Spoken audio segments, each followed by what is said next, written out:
Hi అండి, అందరికీ నమస్కారం. Welcome to my YouTube channel. ఈ వీడియోలో ఏపీ ప్రభుత్వ ఉద్యోగులకు terminal benefits, gratuity, encashment, additional monetary benefits గురించిన తాజా సమాచారం గురించి అయితే ఈ వీడియోలో తెలుసుకుందాం. వీడియో అయితే ఎక్కడగా స్కిప్ చేయకుండా ఎండ్ వరకు అయితే చూసేయండి. వీడియో నచ్చినట్లయితే ఒక లైక్ చేయండి. ఇంకా సబ్స్క్రైబ్ అవ్వనట్లయితే మన ఛానల్ సబ్స్క్రైబ్ చేసుకుని అప్డేట్స్ అయితే ఫాలో అవుతుందండి. ఇక వివరాలు చూసుకున్నట్లయితే ఒక ఉద్యోగి తనంతట తాను కానీ లేదంటే పదవి విరమణ రిటైర్మెంట్కి వచ్చినా కానీ ఎప్పుడు ఏమేమి బెనిఫిట్స్ ఉంటాయో ఇప్పుడైతే తెలుసుకుందామండి. ఈ విధంగా మానిటరీ బెనిఫిట్స్ కానీ, ఇక గ్రాడ్యుటీ కానీ, అడిషనల్ మానిటరీ బెనిఫిట్స్ కానీ, టర్మినల్ ఎన్కాష్మెంట్ కానీ, ఇక ఇవన్నీ తెలుసుకుందామండి. మొదటగా రిటైర్మెంట్ ఆన్ సూపర్ యాన్యుయేషన్ అయితే గ్రాడ్యుటీకి ఎలిజిబుల్ అవుతాడు. టర్మ్ ఎన్కాష్మెంట్కి ఎలిజిబిలిటీ అవుతాడు. ఇక అడిషనల్ మానిటరీ బెనిఫిట్కి అయితే ఎలిజిబుల్ కాడు అనేది rule number 42 and 46 of pension rule 1980 act కింద అయితే తెలియజేస్తుంది. ఇక డెత్ వైల్ ఇన్ సర్వీస్లో ఉండగానే అతను మరణించినట్లయితే అతనికి గ్రాడ్యుటీ లభిస్తుంది, టర్మినల్ ఎన్కాష్మెంట్ లభిస్తుంది, అడిషనల్ మానిటరీ బెనిఫిట్ అయితే ఉంటుంది. బట్ కాంపోజిషన్ అంటే ఈ ఎక్స్గ్రేషియా అయితే ఉంటుంది. డెత్ కాబట్టి ఎక్స్గ్రేషియా అయితే అడిషనల్ మానిటరీ బెనిఫిట్ ఉంటుంది.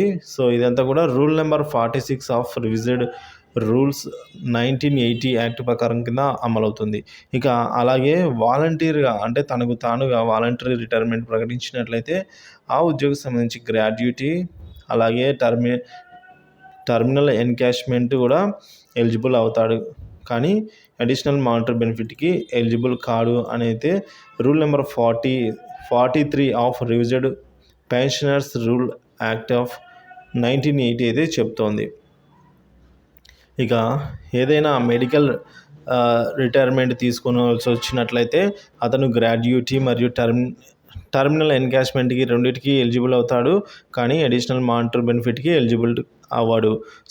ఇది అనేది కూడా rule number 37 of revised pensioners rule 1980 act కింద అయితే అమలు చేయడం జరుగుతుంది. ఇక అదేవిధంగా